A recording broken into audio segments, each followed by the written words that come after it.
Hello again and welcome back to National Storytelling Week, Day 2 at Ghostly Publishing. Now, as we're doing all week, we're going to be telling you a story today, and this one is called Little Red Riding Hood, but it's been rewritten, and I hope you enjoy it. A long time ago, on the edge of a wood, there lived a young child called Red Riding Hood. Young Red was quite friendly and caring and kind. She had an old grandma, decrepit and blind. One day in mid-April, or so legend goes, Red's granny got sick with a thick, snotty nose. Red's mother was lazy and yelled from her bed, "I cannot be bothered, so you go instead." Red Riding Hood packed up a punnet of fruit, then picked up a tea towel to cover her loot. Outside of the cottage, and hefting an axe, stood Horace, the woodsman, in thick denim slacks. "Be careful, young girlie," he said with a smile. "If you're going to Granny's, I'd leave it a while. A wolf's on the prowl, and he'd love eating you." But Red wasn't worried. "I'm good at kung fu." A tiny while later, the grey wolf appeared, and he was as scary as Riding Hood feared. "Now where are you off to?" the big bad wolf said. "I'm off to see Granny," said poor little Red. "I know what she'd love, so please take it from me," said the wolf. "Take some flowers from under that tree." So Red sat on her rear on a thick mossy mound and plucked up some flowers that grew in the ground. But while the poor girl was down on her knees, the wolf started running as quick as the breeze. "Knock, knock," went the wolf. Then he heard Granny speak. "Come in," said the Granny, and the door gave a creak.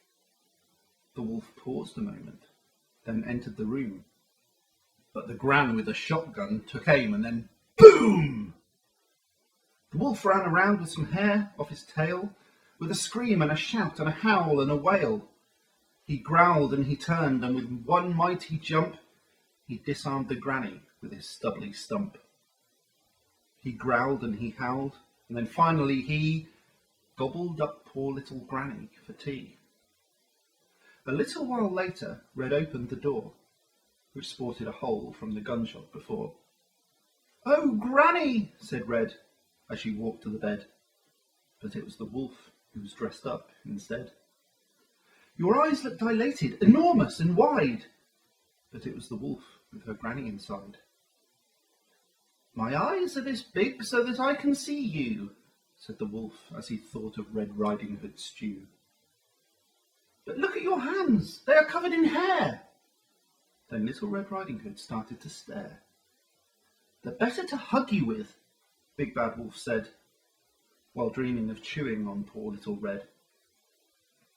"And what of your teeth, Gran? They used to be little, but now they're enormous and covered in spittle."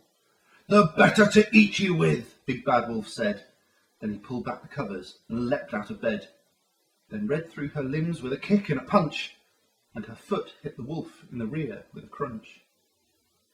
At this point, the valiant huntsman arrived, but that isn't how Little Red has survived. Red Riding Hood spoke to the wolf and the man, so the wolf started retching and peeped up her Gran. Then after much talking, they settled a treaty to give the wolf snacks that were salty and meaty. The point of this story, in case you can't tell, is don't fight, you must use discussion as well. And that was called Little Red Riding Hood. That one's not actually ready for release yet.